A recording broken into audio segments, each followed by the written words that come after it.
export is a fair question every aspiring exporter wants to ask. Well, I am at Pan Overseas in Panipat, India, the city and the hub of exports, wherein this company is giving the clientele not only in the domestic India to its clients like Home Center, Calvin Klein, DKNY, but also, as I said, it's a top in exports. They are catering to countries like Canada, Australia, and the biggest of all is their office in New Jersey in United States of America.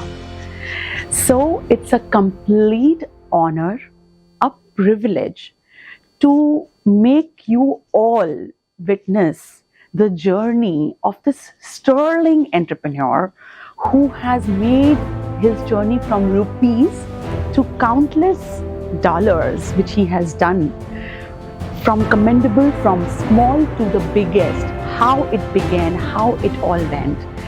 It is one hell of a journey which I'm going to be covering today and showing to the world this impeccable entrepreneur. May I invite Aashish from Pan Overseas on our show, Odyssey of Entrepreneurs.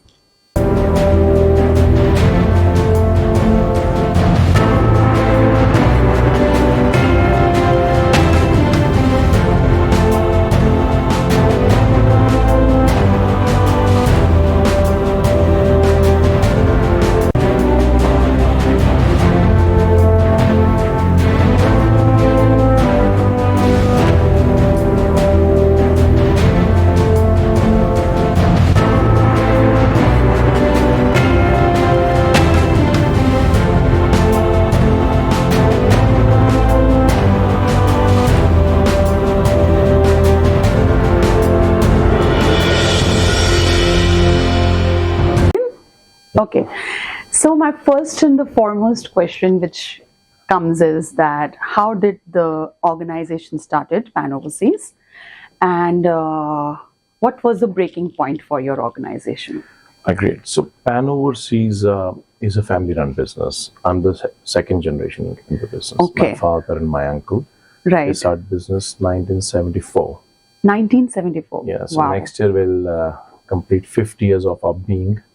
50 years our being. Of being, Yeah. This organization is working for 50 years now in export business. Yeah. Right. And 1988 is when we got an opportunity to export ourselves, and we got into it. Okay, 1988. Before that, for 14 years, we were supplying to the local market, area, domestic markets. market. Okay. And so 1988, we started this business with a few handlooms.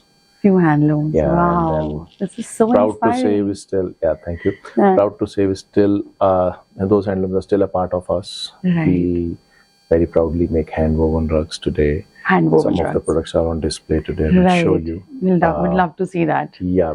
We're known for our primary categories are bath rugs and top of the bed. Wow. We make bedspreads, comforters, duvets, and so on and so forth. In the bath rugs, there's any category that we do not make. So I see that. From textures to ventiscate to hand-guided tufting to automatic tufting, do it all. Yeah, I've seen that. How big is the rug industry in which how it is coming up in India? Here is a man who is the source of rugs in India. So I'm proud of the fact that we are here. Now, my second question, which I want to know is what kind of a clientele you have in abroad as well as in Indian domestic markets. Yeah. Let me explain how the structure of the company works. Right. Pan Overseas is the holding company. Okay, Pan Overseas is the holding company, guys. Okay. And then it also exports from FOB India basis to Australia, Germany, USA, Canada. The US is a major market. Yeah, US I is can a safely say 80% of our market is US. US, 80% is US. Okay. There we work with a few retailers and a lot of distributors. Okay. We also work with licenses of products such as DKNY, Tommy Hilfiger, and all those names. Yeah. I saw Calvin Klein, DKNY, Tommy, and More, I could yeah, see. and more, And, and more.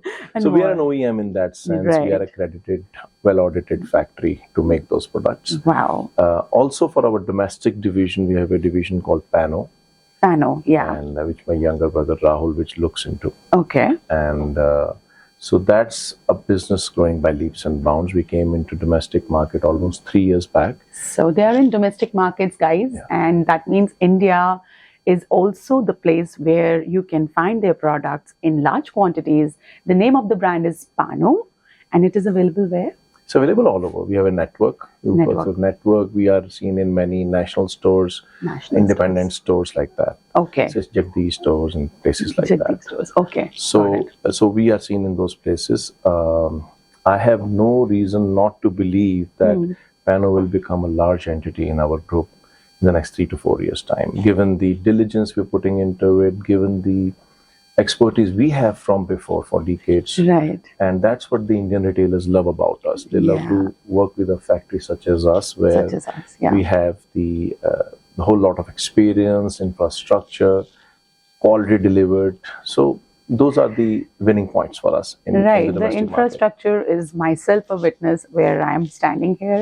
This is the one of the warehouses, right, which you have in Panipat, city of Panipat. And the entire organization is basically into home furnishings. That's the largest home furnishings which has been produced here for all over country, right? Right. So domestic as well as exports. We also have another division called Better Trends in US. Better Trends in US. I was stationed in US for a few years to set that Okay. company up. Wow. That's our e-commerce company, and we very fondly call it within the group our tech arm. Oh yeah. So pretty much we A run it tech totally, arm, right? we run it totally on technology basis, and there's a lot of systems in place. We have our This own is so warehouse in New intriguing. Jersey, and we drop ship products from there. New Jersey is the office in United States of America where they are having their hub, and they call it as a tech arm. That's what I've understood. And the highest clientele, as per se, we talk about the exports, is happening in United States of America, right? That's right. Right. So, okay, my next question is that when you talk about handling such a big infrastructure, right? What kind of organization structure you frame out, right? How do you frame out an organization structure, and then how do you streamline the processes? Suji, I believe businesses are always about people. Right. So our teams are handpicked. They have been with us for. There are some names I can, or some of my colleagues which are with us for last 45 years. 45 years. So when you have a team which understands the culture of the company, Correct. the way the company runs, Right. and what is to come in future, Right. definitely this is a large team I have in place, and I'm very proud of it. That kind of answers your question: how do I run this Yeah. infrastructure while I'm living in Gurgaon and Yeah. my plants are running here? And then not Yes. to get Rahul with his own infrastructure team Yeah. takes care of it. Yeah. Mridul, who you just met, is in marketing, and he markets most of the Pan overseas. But we have Right. teams in different places. Teams in So different all the places. different plants that we own Right. have their own team, their own unit heads. The unit heads. And Yeah. every single plant we have is a profit center by itself. Yeah. So you can say they create their own balance sheets, they create their own. Yeah, that's a different that's center, different accountability. entities and accountabilities. And Right. that's how it goes. But yes, at the end of the day, those 10, 12 persons who run the show, and they work very well together in well coordinated fashion, that is how the business is run. Yeah, I agree more. Yeah. Management is something which comes with great leaders, and you have all of them in the family. I think it is running in their genes, guys. Because when you're talking about 50 years old business, that means something which is coming from the past generations handing over, right? And then capitalizing is not easy. I think anybody can get the ancestral property, but how do you develop those ancestral assets and capitalize them and flourish them and multiply is the game. And here is a game changer with me. We try our best. And he is Aashish, which And I proudly say that. Now on social media, YouTubers, all the people out there, the legend himself is here with me, the guy who has changed the game of exports in India and contributing to the highest NDP for Indian exports. I'm so proud of that. We try and our I'm best. proud of you. Thank you. Thank you so much, Monica. So we have Aashish, who is the Group Director of Pano Overseas with us here at Odyssey of Entrepreneurs.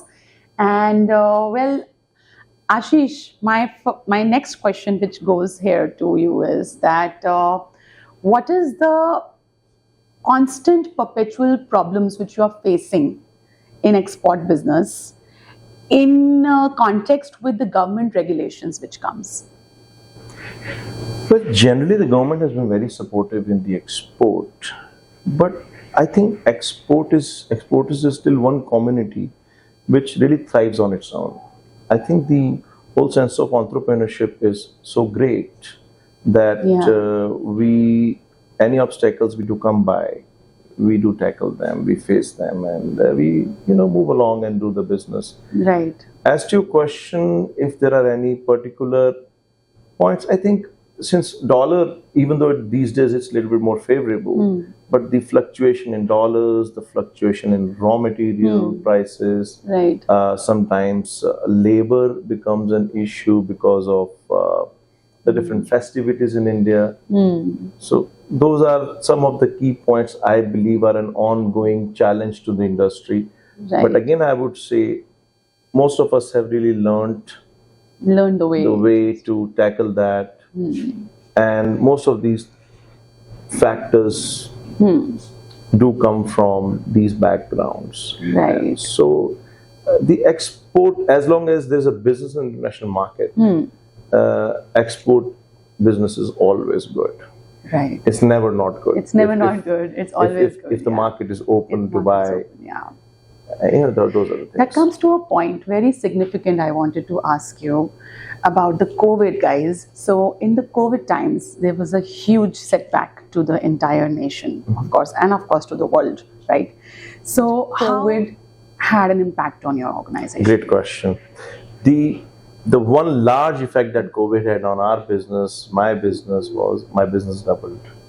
Doubled. Actually, my business doubled. Awesome. I think there was a pent-up demand in the world market Right. at that time. Right. And so we complied. Right. We made the right infrastructure. We made the changes to cater to that. But that said, there were challenges. Yes, we cannot forget the challenges the society faced. Yes. If the society faces challenge, the businesses face challenge. So yes. all our team, and I'm very, very thankful to them, they really, really complied wherever there was a cooperation required at their end, they did. And together we made it happen. Together we came out of it with flying colors, I would say. Wow, that's an iceberg, I would say, that when the world is having a challenge of COVID under it, and then this organization is working hard to provide home furnishings to their homes and making double the business in those times. I mean, that's something amazing and commendable. So, wow. Amazing interview, guys. So let's have the next segment here. There are so many budding and like aspiring exporter entrepreneurs which are looking to this interview with this, sterling entrepreneur which is there in front of us. So I want to know that what would be your advice to the budding, aspiring exporters and what kind of a minimum capital investment do you need to begin this business of exports? Let's talk about the smallest segment of levels here. I think we need to take care of 2-3 points while I answer that. One would be, what is the qualification? And I'm saying educational qualification. How does that person qualify to be in an export business? Right. Either he or she is coming from a background where they are doing manufacturing of a certain product that they want to export. Budding, to the best of my understanding, would mean somebody who wants to be, exporters. So in that sense, they have to either have some few years of experience working in companies such as us or others places, and then go on to the export. That is Correct. one. They should be able to identify the product line that they want to be selling. Right. They should definitely know their, where they're going to buy the sourcing. That is very important. Like I said some time back, sourcing becomes a quintessential knowledge to do exports. Sourcing of raw materials. The raw material or the product itself. There are many exporters out of India now who are traders, who would buy at Panipat factories and export themselves. Correct. So they should know the right vendor base, like you said about the vendor base. So identifying a vendor base, first of all, identifying a product line that they want to export. Right. Then understanding what the supply chain would look like, how it will work. Banking is something you cannot discount from this discussion. You have to know your bank loans, you have to know the money you want to be, pledging and whatever else it is. Right. But those are some of the factors I believe, and yes, the market you're going to sell it to. Right. So you have to really know your market. I would say for budding exporters, they should take some trips to a couple of places like Heimtex and these trade fairs, even in Noida, so that they understand what the product lines are, identify them, and then go with that. Identify the product line, see where they can buy it or make it. If they are manufacturer, it's easier because now they have a factory in place. People know them, and they have to start communicating with the buying offices and the buyers of the world. And believe me, this is the time where the information, you go on an information highway. There's so much information available, but a word of caution at the same time. Oh yeah, that's true. Don't get overflowed with the information which is absolutely going It's everywhere. dangerous more than useful. Absolutely right you are. So you have to really also be choosy about the true. information that you keep reading. Very true. And authenticate it with referrals and things like that. Right. So you have to be careful, number one. So you have to be core at your business, what exactly you're going to be doing. You have to be very sure about the idea about it, and then you have to be very careful with the vendors which you're going to be having. Either you can be a trader as well as an exporter, or a manufacturer as well as an exporter, is what I understood. That's right. So all these are the pointers, and of course the word of caution which he has of course sent to the exporters. The word of that is very, very important, because the overflow of information on the digital world is crazy. It's insane. So be careful and fulfill your dreams is what I've understood, right? But again, my benchmark question stays here. That is that I want to know that what is a minimum amount of capital investment an exporter to begin with, from the smallest iota level, if you talk about, requires, right? And what is the set, is there any set formula to calculate it? Right. Yeah, so I think what you have to understand here is the amount of turnover they want to get into. Well, in the beginning, this ambition is one thing, but the first year has to be given towards setting up the business itself. Right. So that is the investment. I call it the first, second, and third year as the setting up the business, and so in the fourth year, an exporter will start to see money in his bank. No, so that is one thing. Gestation period you're talking about. Gestation is definitely 3 years. There's no doubt about it. So 3 years, you forget about getting those kind of crazy profits. But yes, you need to have those. There's no crazy profits in exports, by the way. You could and to that extent, I would also say, add to that, try to think about savings. When you do some backward integration of your mathematics. It's not always how much you sell it at. It's also how much you can buy it at. Right. You want to sell it as high as possible, but you want to buy it as low as possible. And that's the gap where the money lies. Yes, that's one thing. Absolutely bang on. Right. But coming back to your question, any entrepreneur who will start exporting, say this year, and if they want to do 10 crore turnover, I recommend they have at least 3 to 4 crore rupees working capital with them. Okay. That's the kind of correlation I find between And that too, when the payments are gotten on time, the shipment is done on time. Correct. Again, there are Okay. delays, then there are penalties, so things like that. I Things think, like and coming back to your previous question, one should be careful about export business because it's a business of commitment, Commitment, right? right? So I think 10 CR is a 3 to 4 CR working capital, and that is the you can kind of prorate it to Got it. wherever level the whichever level the exporter wants to attain in the next years. Got it. But do not rush into having the turnover, a big turnover in the first year. I would not recommend that at all. Correct. It's more harmful than beneficial. Wow. That was some pearls of wisdom which has come from Mr. Aashish Ridge, India's top exporters, now on Odyssey. So, Aashish, I want to know that, knowing you here, I want to know what is the key personality traits about you which your family loves about you, and you think that it is pervasively working even for you at work. The basic, some key personality traits. I can count, like you can give me 5 about you. I think mingling with people, trying to understand them. Number 1. In my side of the family, people come up to me to ask questions or some of the issues they might have. Okay. Sometimes secretively, sometimes on a more public level. So Okay. I think people know me as a solution provider, especially when it comes to, and this same aspect trait applies to my business too. Okay. But in a large organization, oftentimes people do not approach you in groups or in bunches. Correct. They want to come by themselves, Correct. talk about themselves, and Correct. see if there's a solution you can provide. So, I normally hear out both parties, so that is fair enough. there's surely one trait. Yeah. I think communication. Sometimes my wife thinks that I'm trying to be extra clear on a communication That's and true. repetitively trying to endorse a thing to make things happen.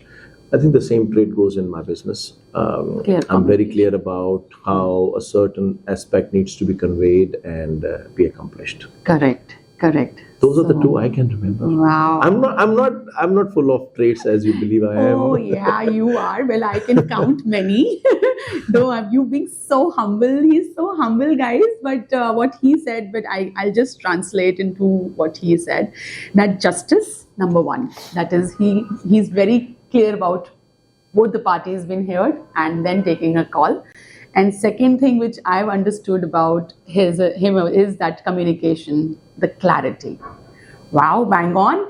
Well, if you ask me, and if I start talking about what I observed, though it's not very long-term association with him, but what I've observed about him is, number 1, grounded. That's something which is amazing about you. Thank you. And which keeps the leader should be humble, and that's what I loved about you. And the second thing which I loved about him is that his knowledge, and he's been sticking to the core principles and values, which is very important. I try my best. Yes, and I found them like when I spoke to you, and that's very nice of you. And the third thing, very, very important, which I found about equality. That is what I found about you, that you treat everybody equal. That's There what may be I some love. exceptions. I'm not saying don't treat equal, but at times, and I'm not saying when I run a business, I don't lose any temperament, but I ensure if I was to be having a heated discussion with any of my subordinates, the same subordinate would sit back with me, have a cup of tea before he left my office. Yeah. That is for sure. So That I'm is for making one sure. exception to your observation, but at the end of it, I'm a human being Yes, too. of course, we all are human. Equality, I meant to say, is that it's not about someone being. You do not treat people like Surely superiorly. equality. Surely equality. I not didn't mean it superior, that way, maybe. Yeah. Superior, inferior, no. No, That's there's not no it. sense No, of no. any complex here. No complexes. It's I mean, I'm that's what talking I more in thought. terms of Yeah. all in a day's work. Yeah. So being a leader, that's like you're talking about being heated sometimes. That's a part of our job, and we're all humans. That has to happen when it has to be working, no? Right. So, wow. By admittance. Yeah, wow. So we are now coming up with our rapid fire round, which is going to be full of fun and lot to know about this gentleman, Aashish Vij, guys, from Pano, now on Odyssey of Entrepreneurs. Now we're coming to the most interesting, most fun and frolic, and most one-to-one round about Aashish Vij, which is called as Rapid Fire Round. And in this, we are going to be asking volley of questions to him where he has to answer with no minute to think. So let's start. Okay, so my first question is, are you an optimist or a realist? Realist. Realist. Okay, second question, are you an explorer or a homebody? Explorer for sure. Explorer. You love to travel the world, right? I do. Yes, that has to be there, of course.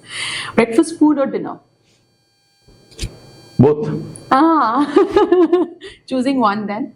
Breakfast. Breakfast, okay. Morning person or a night owl?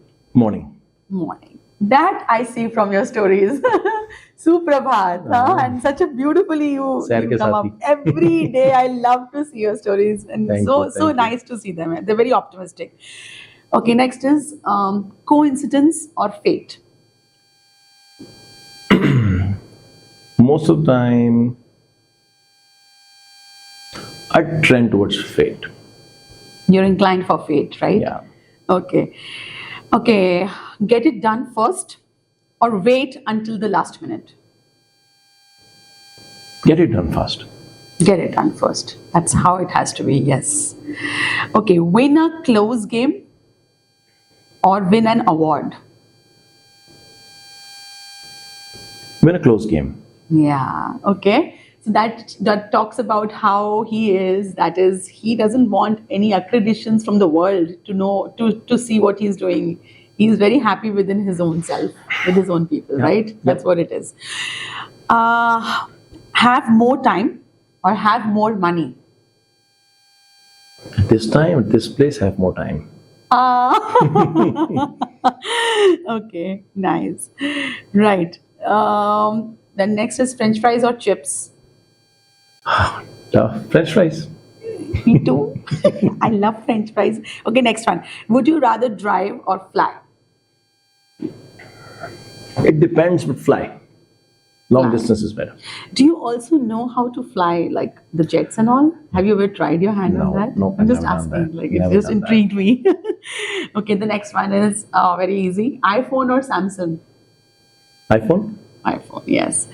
Okay, pets or no pet? Pets. Pets. You have pets? Yes. Oh, I have a this beagle. is new news for me. Buddy. His name is Buddy. And which breed it is? Beagle. Beagle. Oh, super cute. Okay. Travel in your own country. This is very significant, okay? Or you want to travel abroad. Which one? I want to explore India now. I've traveled some bit outside, but I want to travel India now more and more. So, can we say that you've traveled more outside than India? Up till now, yes. But now is the time. Beginning now, I really want to explore India. Nice. That's nice. Beach or mountains? That's a tough call. Beach. Beach. Me too. I love beaches for all the reasons. Okay. Black or white? Black. Black. Because black is a sign of power. I didn't think that much. I do. Just an instant. Gold or silver? Silver. So silver, according to what I understand or interpret, is that silver is a metal of peace. Silver is a metal of giving coolness to life. So when even given a choice to me, I would rather say silver rather than gold. All that glitters is not gold. Yeah, all that glitters is not gold. Absolutely right. Okay. How far, like the last question, which is very nice again, significant to me. Is technology good or is it crippling for us? How would you say that?